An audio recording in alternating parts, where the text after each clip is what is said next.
बतावत हूँ। नई नवेली दुल्हनिया में अपने पति जी के फोन मिलाएगा दुबई में, कल गए राजा जी हमार बात तनी ध्यान से सुन लो, नहीं तो हम हाथे लगब उगब नहीं। का कहे बा? आग लागो राजा परदेश के कमाई,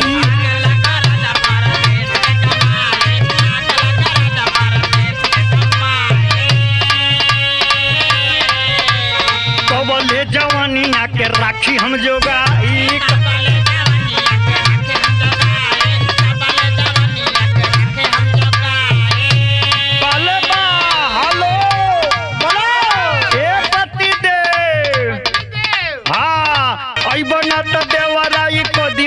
मानी छोड़ा राजा दुबई संभार मोर जवानी, छोड़ा राजा दुबई।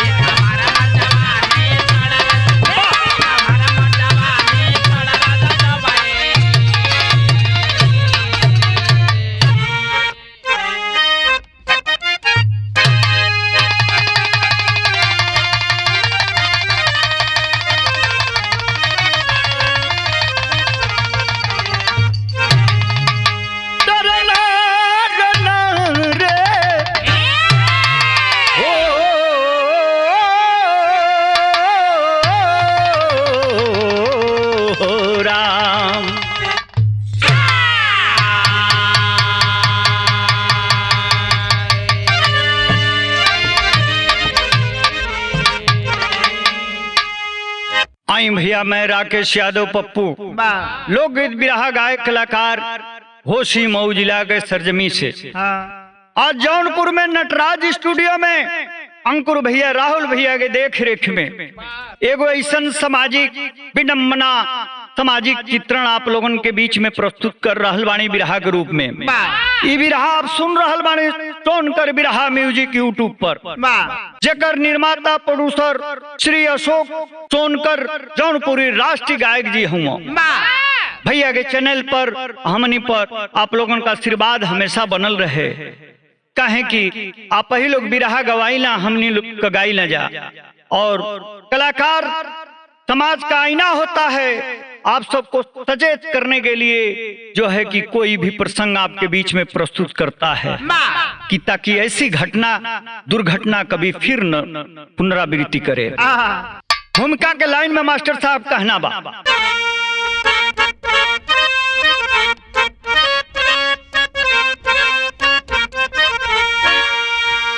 आह दिल में लिए हर कोई सोचता, धज्जी इंसान नियत की है जाती उड़ाई, जिस धरा का है इतिहास गाता जमाना, उसके दामन में पैदा हुई अब कसाई, हरम को भुलाल के लालच में आके रिश्ता को देते कलंकित बनाई, दीने से किसका भरोसा करूं, जब सुमन देता खुद ही बगिया जलाई।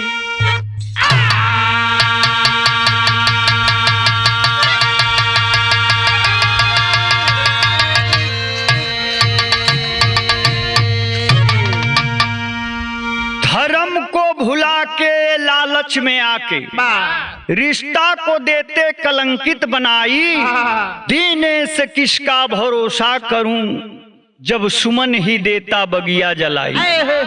ए बाबू जैसे कोनो धोखा का अंदेशा ना हुए सबसे बड़ा धोखेबाज निकले, यही लिए सतर्क होके के चाहिए, बिरहा सुने के चाहिए। गजल एक लाइन लगत हो बिरहा में, कैसे बा मास्टर साहब?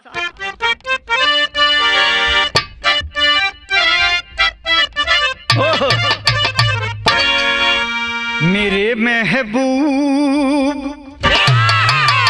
मेरे साथ बड़ा काम किया।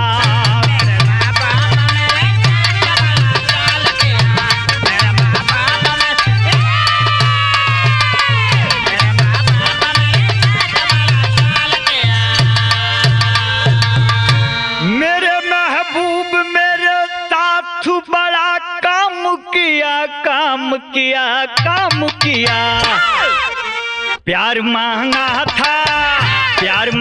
था झोली में गम नाम दिया। प्यार महंगा था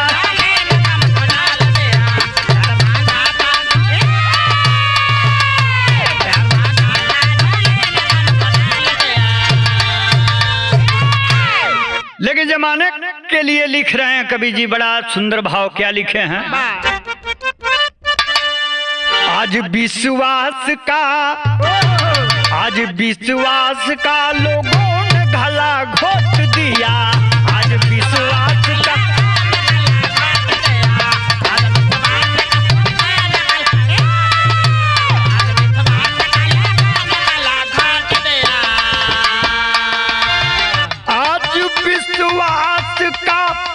लोगों ने गला घोट दिया।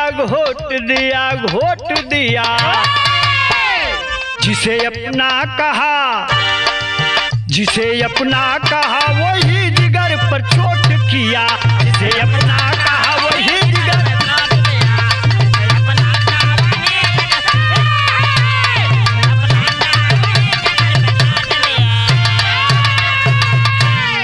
कितना बड़ाई करें कवि जी। आज विश्वास का लोगों ने गला घोट दिया। जिसे अपना कहा वही जिगर पे चोट दिया।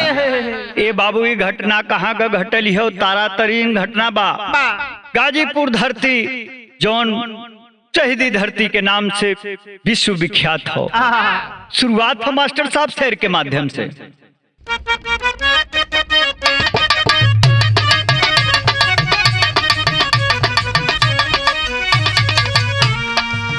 धरती गाजीपुर वीरों की बलिदानी है। धरती गाजीपुर वीरों की बलिदानी है। सरहदे हिंद की जिस पे लिखी कहानी है।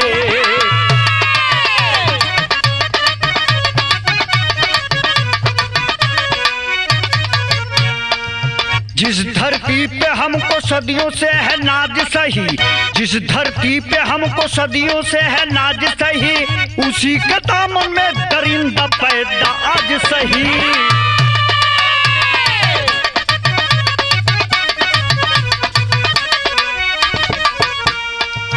गाजीपुर थाना ढिलिया, गाजीपुर थाना ढिलिया एक बा नगरिया हो। गाजीपुर थाना ढिलिया एक बा नगरिया हो। शिवराम जमुनी देवी का वहीं बखरिया हो।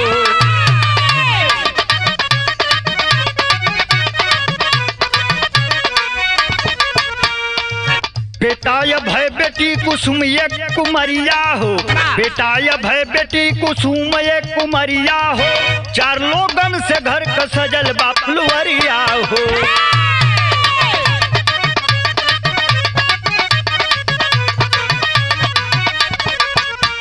कुसुम सयान हुई हो गई सगाई जी।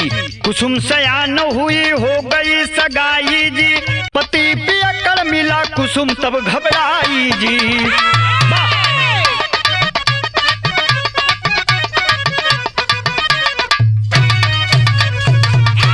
ए भैया बात के समझ लिहल जा। ढिलिया बा थाना के अंतर्गत गाजीपुर हो। शिवराम और जमुनी देवी का परिवार बा। वही जौन है कि एक के बेटी बा एक के बेटा। बेटा का नाम अभय बा, बेटी का नाम कुसुम बतावल गए। ए भैया जब जवान भइल बाना सो, बिटिया जवान भइल है, ओकर शादी जवन हो गई है, अपने घरे गइल बा। बतावल गइल कि कुसुम का पति जवन रहल दर पियक्कर मारे पीटे लगल। कुसुम भाग आयल बड़ी, अपने बाबूजी से कहले कि हम वो घरे में ना जाए। ए भैया तलाक हो गया, पंचायत भइला। तलाक भइले के बाद घरे रहल है। दूसरा जगह भी रिश्ता भइले, वहां भी सक्सेस रिश्ता ना चलल हो। मजबूरन पिताजी बीमार रहे लगल हुए, चिंता में कहले हुए कि ए बेटी लगता कि तोहके यहाँ को रोटी खाए के बाद। कुछ लोग राय देहलक, कहला कि ठीक बा आधी प्रॉपर्टी तोहके दे देते हैं, आधी प्रॉपर्टी जो है कि अपने बेटा के, दोनों जनी हमारे नजर में बेटा बड़ा।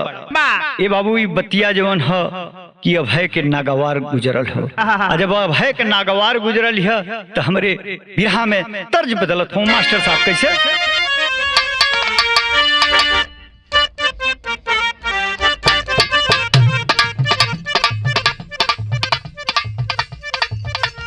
पहिले लू साड़ी चाहे सूट सलवार,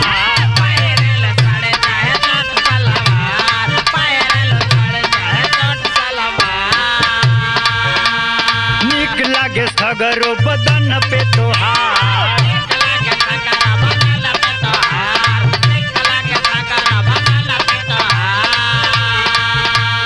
पहिरेलू साड़ी चाहे सूट सलवार, नीक लागे सगरो बदन पे तोहार।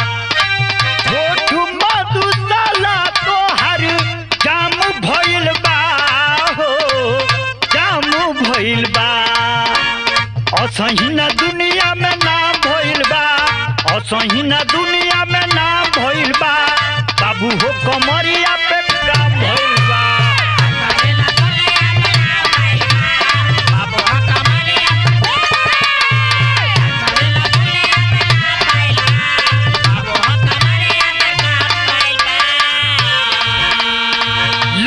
समय का परिवार में चलत का हलचल वही के कवि जी लिखले हुए बिरहा में का लिखत हुआ। कुसुम परेशान पति मिलल पियो कर,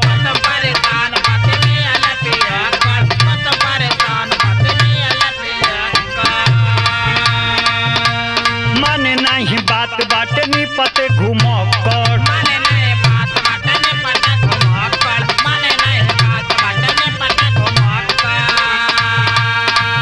पीतल लिखल बाटे नाम भैया हो, नाम भैया, दुखवा में बीते सुबह शाम भैया, दुखवा में बीते सुबह शाम भैया, खाइल पियल भइल हराम भैया।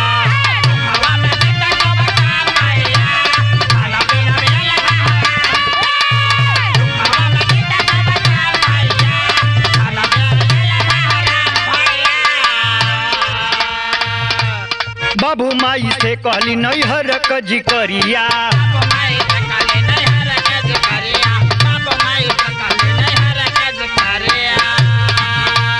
अब नहीं जाइब हम ससुरे नगरिया,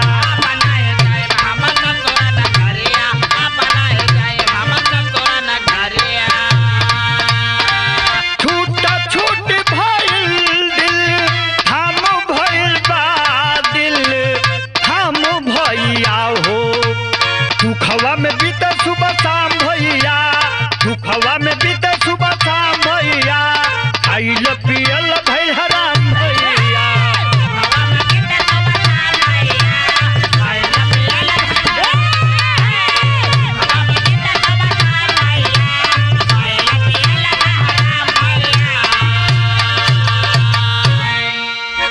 कहना पिताजी घबरो मत, चिंता में तबीयत खराब रहे लगल है। कहना कि दोनों अपने बारस आधा आधा प्रॉपर्टी हम नामे को देता नहीं और चैन से अपन जीवन यापन करी है बेटी, घबरो मत। बाबू हो तर्ज बदलत मास्टर साहब कैसे बात।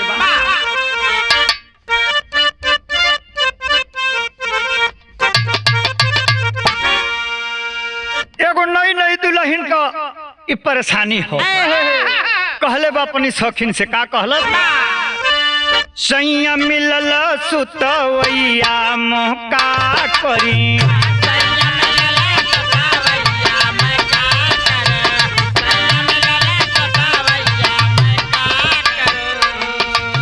सेज पर हो जला बकैया मोका करी, सेज पर हो जला बकैया मोका करी, सैया मिलल सुतवैया।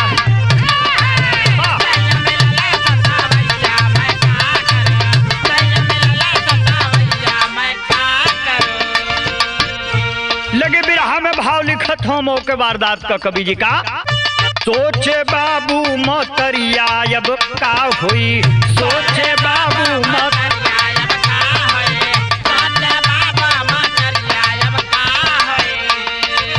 सोचे बाबू मोतरिया अब का होई, सोचे बाबू मोतरिया अब का हुई।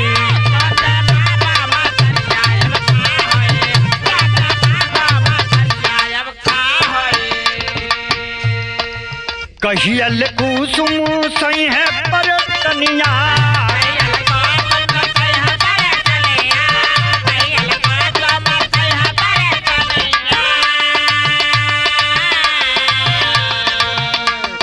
बारह बिस्सा लिखले कुसुम के जमीनिया,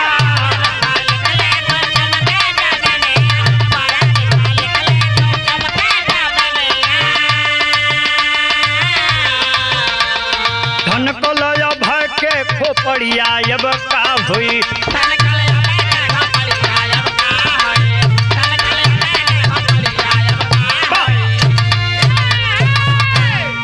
ए बाबू जब 12 बिस्सा जमीन लिख देले बाणा कुसुम के बाबूजी, अब तो पगला गई।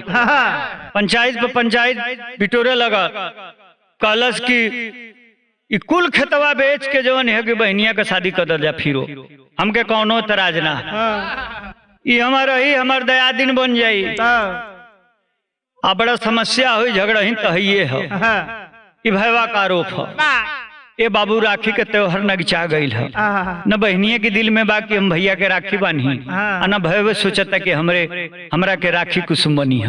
इतना नफरत घर का कलह बढ़ गई हो, कभी के रह ना गई है, तेरी के भाव में बदलत समय के कहत हूँ।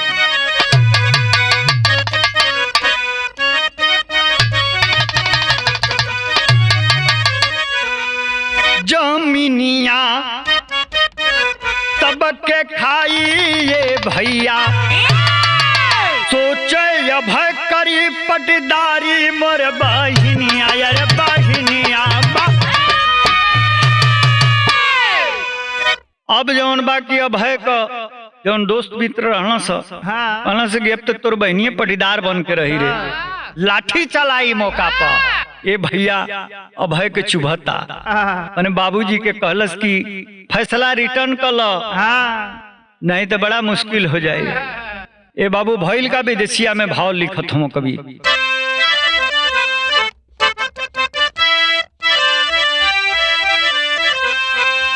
धीरे धीरे बीते लागल तीनवा मैया हो, अभय के सतावत बा जमीन का फिकरिया, माई बाबू के छोड़ले अलग हो के रहे लगले, कुसुम काटा बनी चुभे दिल में हरा घरिया। कुसुम हवर मेडिकल पर गाजीपुर में रहे लगली, लगला नियराए राखी वाली तेवारिया। 9 अगस्त रहल समय बड़ा सख्त रहल, घरवा दुआरा लिपत रहली मतरियो। आय है बाबूजी, 9 अगस्त का वो दिन, काला दिन जो है कि माई बुढ़िया हो, घर के लिपाई करत तारी, पोता तारी, और बाबूजी कुछ मवेशिन के चारा डालत रह। बहनिया धमकली हो, बहनिया जब आइल हो, ये पहले में से तैयारी बना के रखले रह, कुल्हाड़ी पर धार ओढ़ दे के आ देखले बा ये बाबू वही माई के ऊपर कुल्हाड़ी चला दिलस। जोन माई 9 महीना निस्वार्थ अपने पेट में तो के स्थान दिली रे, चाहे जमीन मिले चाहे न मिले, ई का तू कह दिले। ये बाबू बेटा के रिश्ता के तार तार कर दिलस, लेकिन गीत बदलत है, बड़ी मार्मिक गीत कभी लिखत हुआ। का लिखले हूँ?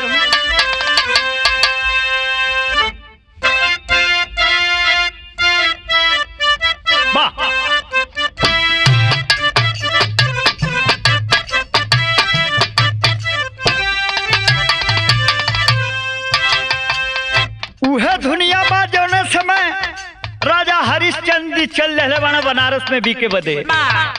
वही समय का भाव है। पेड़वा का नाम बीरा बतावल गई है। वही बीरा से कहत हूँ का कहला,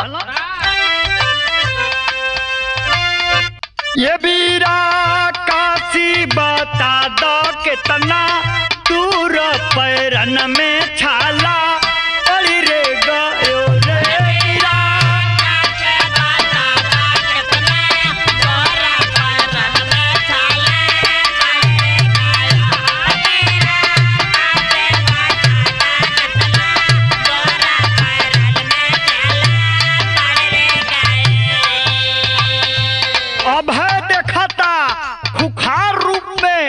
जब हो गई है वही समय का बात बताओ तुम कभी का भई। ओ भय देखत बापनी के खूखार सवार पापा सिर पर भयो।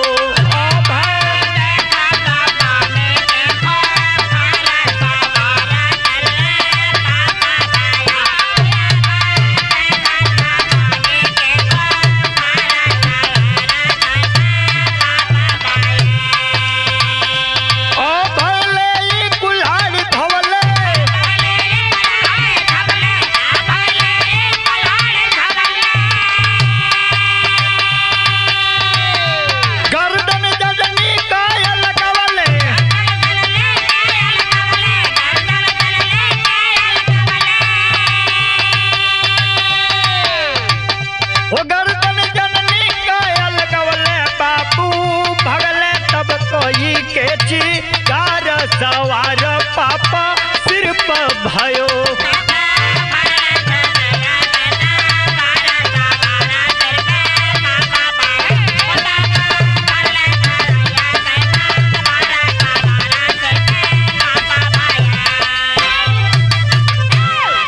ए बाबू माई का और बहनिया का सर जो उन्हें की धड़ से अलग कर प्राण निकल गई बा, फिर भी कुल्हाड़ी का वार चालू बा। बाबूजी जब देखना सोचना कि अब हम बचा ना पाई, कहाँ बचले बाड़ी सो खेते की तरफ दौड़त हो, मेढ़ी पर दौड़ा के उन्हों के काट दिहलत। जब काट दिले बा ये बाबू रिश्ता तार तार हो गई हो। यही दिन रात खाती लइकन के माई बाप जन्मावेला। कितना कष्ट करके एगो जवान लड़का बनावे में जितना समय लगेला, अगर कुल पैसा बिटोर दिहल जाए तो कई गो बिल्डिंग तैयार हो जाए। ये बाबू गीत बदलत हो, बड़ी मार्मिक गीत है। इहो कैसे बा मास्टर साहब,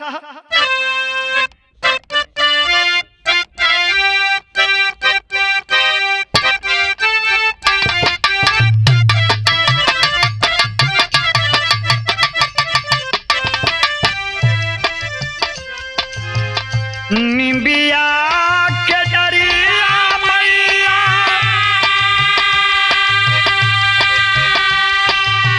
लाबलिया सनवा हो कि झूमी रे झूमीना, हो कि झूमी रे झूमीना मैया मोरी गावेल गीतिया हो कि झूमी रे झूमीना।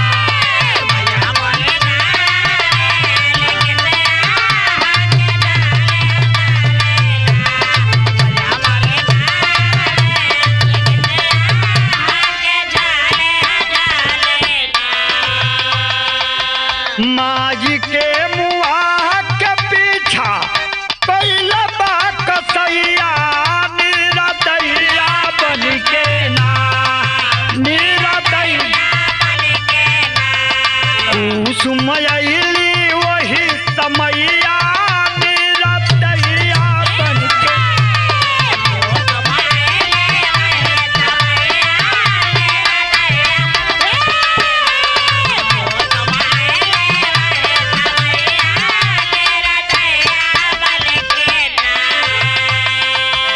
बाबूजी के कतल से अपनी नित्या ततैया निरदैया,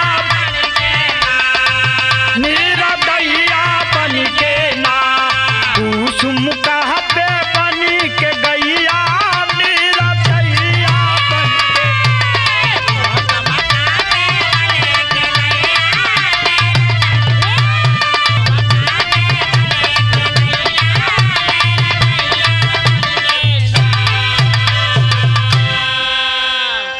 भैया सब सत्यानाश कर देहल। कभी के रह ना गईल है पपट में बतावत हूँ भइल का फिर से।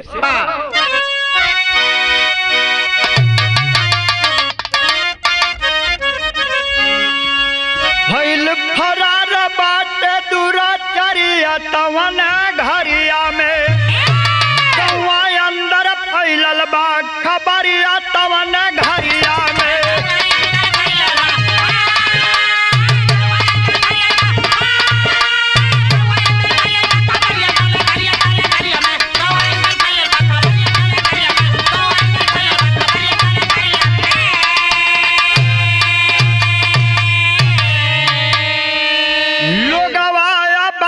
सबको धड़कत बा छातिया अलसियन के देखी केहू को निकले न बतिया। आइल बाटे थाने से लश्करिया तवन घरिया में गौवा अंदर फैलल बा खबरिया तवन घरिया में।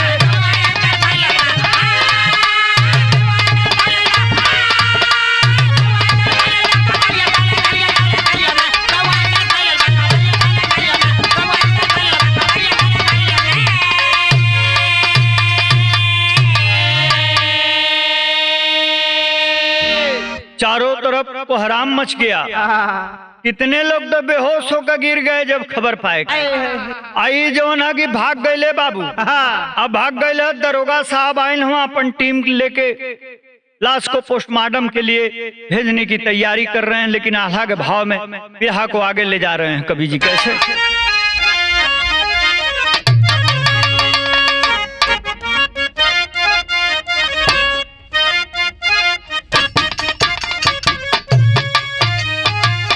सब ही जनेला साथे पूछऊ न जाई भैया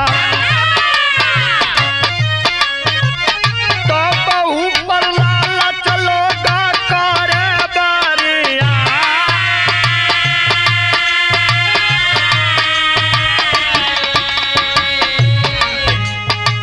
केतना के खैली केतना खाई जमीनिया भैया धरती न जाई चल जाए सनसा।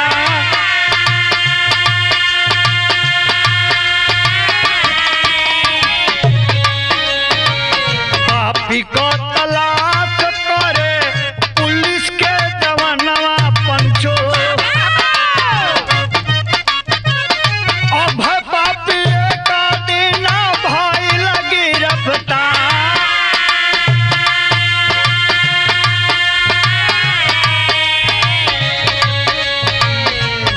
लटका के जब दो रोगा बाबू मारे लगले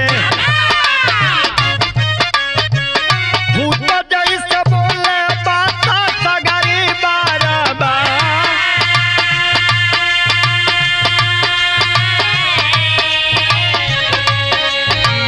माई बाबू के मरली मारली बहनिया के साहेब रहिया ककाता सब रहल हो हमार।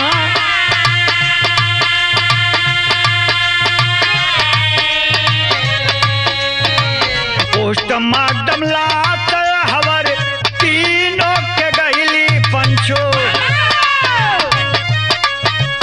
अभया कसैया गईल जेला के मझारी।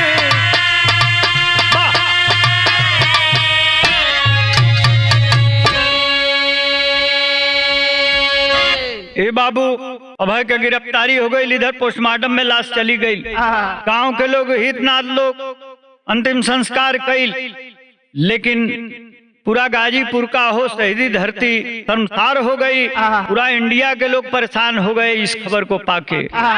ऐसने अगर होत रही तो के अपन औलाद जन्माई है भैया, बिना औलादे कर रहल ठीक हो। जब औलादे मुड़ी काट दे तो दूसरे का दोष कौन, दूसरे से कैसे भरोसा के कर सकेला। ये बाबू खड़ी के भाव में कभी बिरहा का बड़ा ऊंचा संदेश देता हूँ। का देता हूँ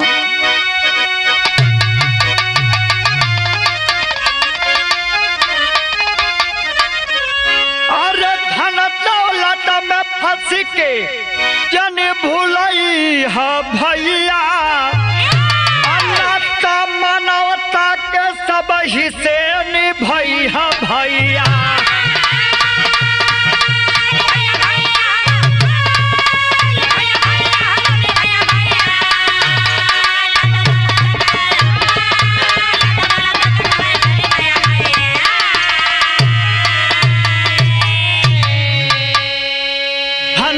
खजानवा सब इहे रही जाई, जैसन करब वैसन आगे तो हरियाई। अरे अच्छाई का रास्ता देखई है भैया, मानवता का सब हिस्से निभई है भैया।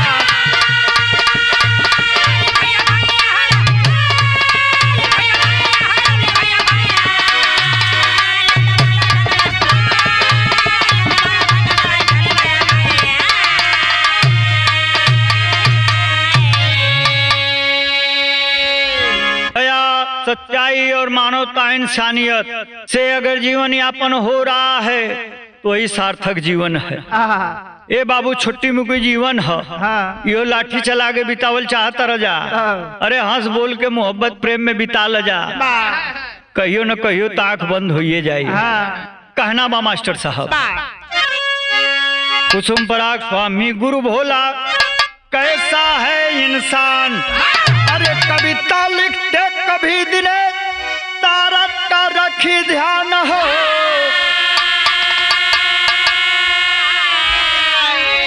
जमीनिया सबके खाइए भैया।